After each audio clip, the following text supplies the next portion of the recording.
पंडित धीरेन्द्र शास्त्री बड़े रोचक व्यक्ति और उनके बारे में जानना बड़ा दिलचस्प है। उनके परिवार के बारे में भी आपको बताता हूं, क्योंकि जब हम सारी चीजों पे चर्चा कर रहे थे, उनका इंटरव्यू किया, उनका लाइव टेस्ट देखा, तो हमने उनके बारे में और खंगाला। उनका बचपन क्या था वो भी आपको बताता हूं। 4 जुलाई 1996 को मध्य प्रदेश के छतरपुर जिले के गढ़ा गांव में ब्राह्मण परिवार में उनका जन्म हुआ। पिता का नाम रामकृपाल जी महाराज, माता का नाम सरोज।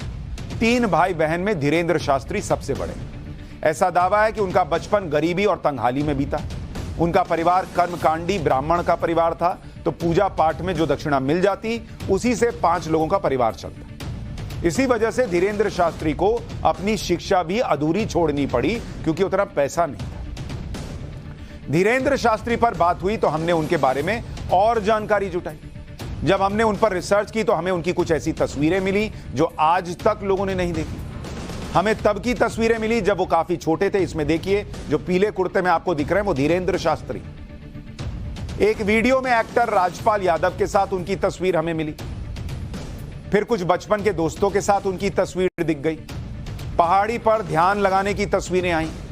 इन तस्वीरों में उनके माथे पर बड़ा सा तिलक दिख रहा है। वो धार्मिक वस्त्रों में ही नजर आ रहे हैं।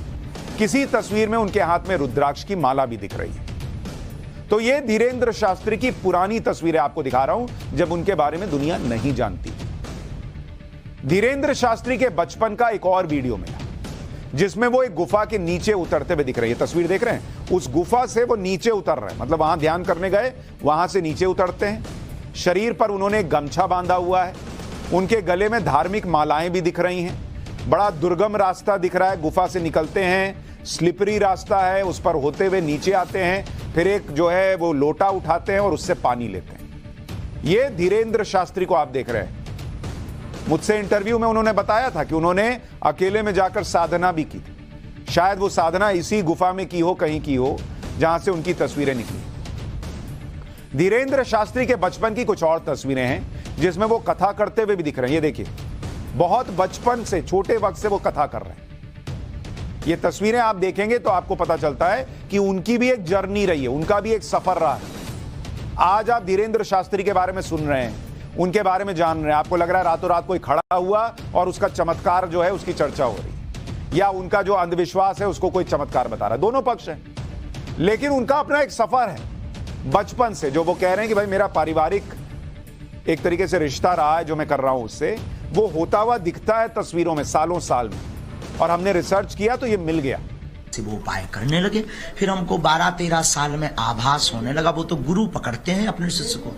हमको आभास होने लगा कि ये व्यक्ति आ रहा, हमसे ऐसे बात करेगा, ये अपना नाम ये बताएगा। तो हम बचपना था तो बोल नहीं पाते थे, लेकिन जब वो अपना नाम बताता था तो हम चौंक जाते थे कि अरे ये तो हमें पहले ही आवाज था, ये तो हमें पहले ही पता था, हम बोले क्यों नहीं। फिर जब गुरुजी का जब तक शरीर पूरा हो गया, फिर हमने अज्ञातवास साधना की, हमने राम नाम जप किया, तो हमको प्रेरणा लगी कि तुमसे सनातन का कार्य करवाना है। तो अब जो है वो दरबार लगने लगा, जैसे हमारे दादाजी लगाते थे वैसे ही हम बैठने लगे। बस सीधा सिंपल सादा जीवन है, उसमें कोई ऐसा नहीं है कि हमने कठोर तपस्या की हो, ध्रुव प्रहलाद जैसी, नहीं। वो तो परंपरा है हमारी। तो धीरेन्द्र जी, जब आप 11 साल के थे और किसी बच्चे के साथ ऐसा हो कि कोई आकर क्या बोलने वाला है, उसका नाम क्या है, ये सब पहले से पता लगने लग जाए, तो मन में थोड़ी घबराहट होगी कि ये क्या हो रहा है। आपके साथ ऐसा हुआ था कि ये क्या, मैं अंदर से ये क्या पावर है, क्या हो रहा है मेरे साथ?